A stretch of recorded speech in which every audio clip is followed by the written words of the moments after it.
5 kabinet Prabowo Subianto ini menuai kontroversi. Ini dia. Sebelumnya saya ucapkan selamat kepada Pak Prabowo dan Mas Gibran yang telah dilantik sebagai Presiden dan Wakil Presiden negara Indonesia. Dengan dilantiknya Presiden dan Wakil Presiden, Kabinet Merah Putih pemerintahan Prabowo Subianto dan Gibran Rakabuming Raka telah dilantik. Namun 5 orang diantaranya jadi sorotan publik alias membuat kontroversi. Diketahui 48 menteri dan 56 wakil menteri wamen telah dilantik Prabowo. Selain itu, Prabowo juga melantik para penasihat khusus, utusan khusus, dan staf khusus Presiden. Adapun pelantikan tersebut digelar di Istana Negara, Jakarta pada Selasa tanggal 22 Oktober 2024. Akan tetapi setelah dilantik 5 anak buah Prabowo Subianto jadi sorotan. Jika kalian ingin tahu siapa aja 5 kabinet Prabowo yang menuai kontroversi, jangan kemana-mana, tetaplah di sini bersama Zairan Syahrir.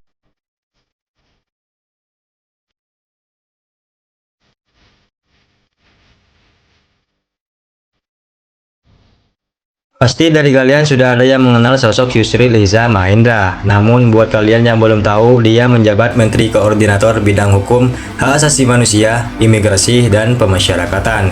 Pernyataan politikus Partai Bulan Bintang ini mengenai kerusuhan 1998 jadi sorotan publik.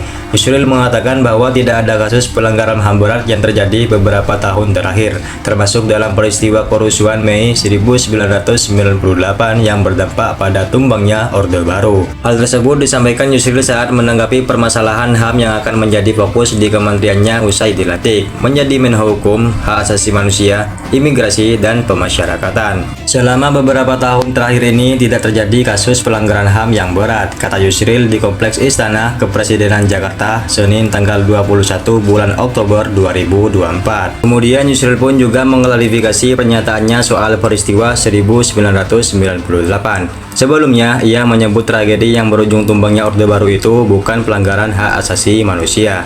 Yusril menjelaskan ulang pernyataannya kepada awak media sebelum pelantikan Menteri Kabinet Merah Putih di Istana Kepresidenan, Jakarta, Senin tanggal 21 bulan Oktober 2024. Ya, semuanya nanti kita lihat apa yang direkomendasikan oleh Komnas HAM kepada pemerintah. Kemarin tidak begitu jelas apa yang ditanyakan kepada saya, apakah terkait masalah genosida ataukah ethnic cleansing. Kalau memang 2 poin itu yang ditanyakan memang tidak terjadi pada waktu 1998, kata Yusril kepada awak media di Istana Kepresidenan Jakarta Selasa 22 Oktober 2024.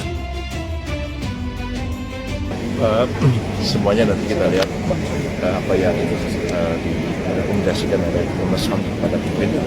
Ada kemarin itu tidak begitu jelas apa yang ditanyakan kepada saya apakah terkait dengan masalah genosid atau ethnic cleansing. Kalau memang 2 poin itu yang ditanyakan memang tidak terjadi pada kapan.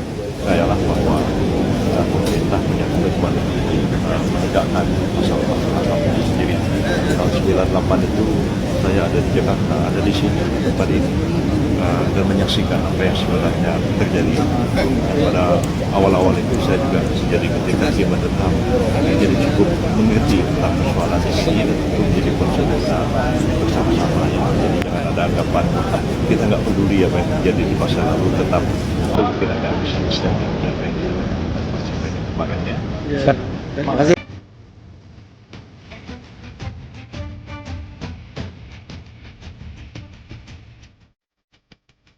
Politikus Partai Amanat Nasional yang menjabat Menteri Desa dan Pembangunan Daerah Tertinggal ini juga menjadi sorotan publik. Betapa tidak Yandri menggunakan kop dan stempel kementerian untuk undangan haul ibundanya, sekaligus Hari Santri dan Tasyakuran. Surat edaran dari Yandri Susanto berisikan arahan untuk para kepala desa di wilayah Keramat Watu, Serang, Banten untuk hadir dalam kegiatan tersebut. Hal itu diketahui dari unggahan mantan Menko Polhukam Mahfud MD di akun X.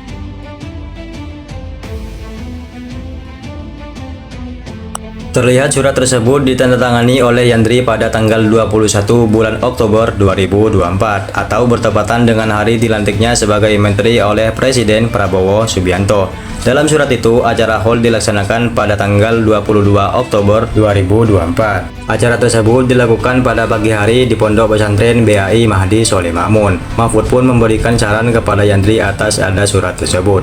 Saran hari kedua kepada Menteri Desa, kalau benar surat di bawah ini dari Menteri, maka ini keliru, kata Mahfud di akun X-nya.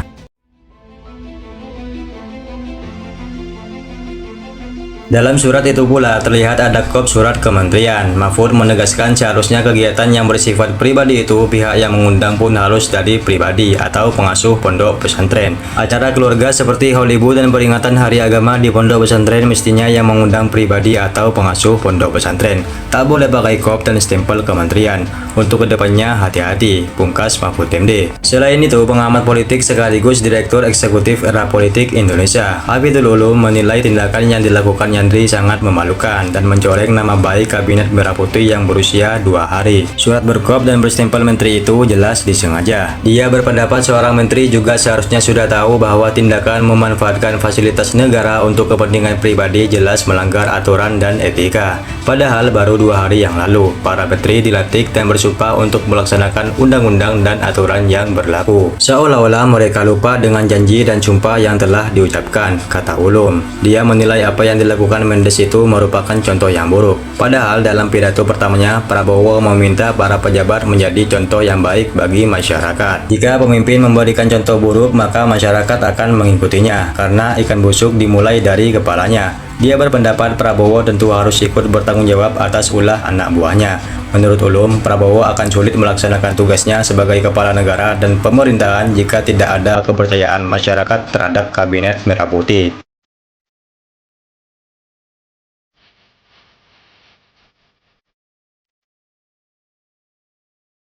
Peneliti Reformasi Sektor Keamanan dan Human Security setara Institut Ihsan Yosari menilai pengangkatan Mayor Teddy Indrawijaya sebagai Sekretaris Kabinet dalam Kabinet Merah Putih di bawah kepemimpinan Presiden Prabowo Subianto perlu dilihat dalam kerangka keberlanjutan reformasi TNI.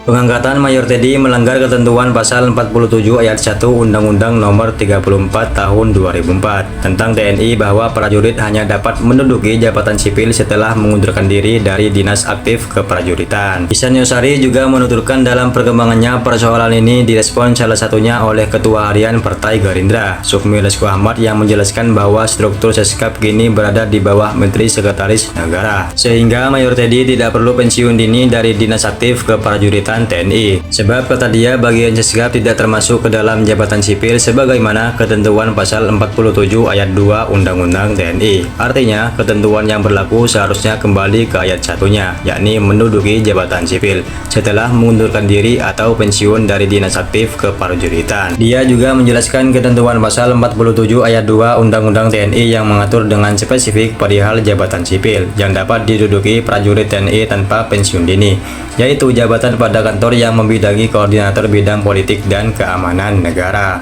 Kemudian dia juga menambahkan transisi kepemimpinan nasional yang semestinya membawa asa reformasi TNI sebagai amanat reformasi 1998 untuk mewujudkan TNI yang kuat dan profesional pada bidang pertahanan negara ternoda dengan kebijakan penempatan ini. Dia juga menuturkan Presiden hingga para menteri dan pimpinan lembaga semestinya tetap mendukung dan memperkuat profesionalitas TNI dengan tidak memberikan jabatan-jabatan tertentu atau memberikan tugas dan kewenangan di luar tugas pertahanan dan tugas berbautuan sesuai dengan peraturan perundang-undangan.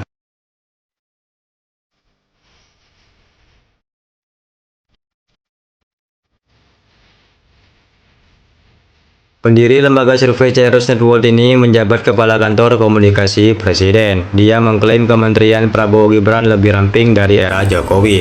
Dia mengatakan dalam kabinet Prabowo Gibran terdapat 7 menteri koordinator. Menko itu yang akan mengkoordinasi kementerian di bawahnya. Kan itu ada 7 Menko, ada banyak Menko itu yang akan mengkoordinasikan, tapi teman-teman jangan salah paham. Justru kementerian sekarang jadi ramping, kata Hasan Nasbi di Istana Negara pada hari Senin tanggal 21 bulan Oktober 2024. Hasan Nasbi membandingkan di era Presiden Joko Widodo yang justru organisasi kementeriannya gemuk, yang kementeriannya badannya besar-besar. Sekarang malah dipisah-pisah jadi ramping, katanya.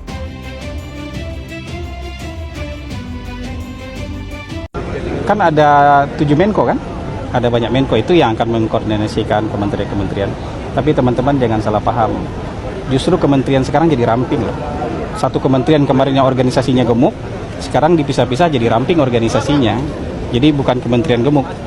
Yang kementerian yang badannya besar-besar sekarang malah dipisah-pisah jadi ramping loh itu. Pejabatnya yang banyak. Pria yang dikenal sebagai Sultan Andara ini dilantik sebagai utusan khusus Presiden bidang pembinaan generasi muda dan pekerja seni. Suami Nagita Slavina ini dilantik bersama 6 utusan khusus Presiden lainnya. Adapun pelantikannya berdasarkan keputusan Presiden Republik Indonesia nomor 76 tahun 2024 tentang pengangkatan utusan khusus Presiden periode tahun 2024 hingga 2029.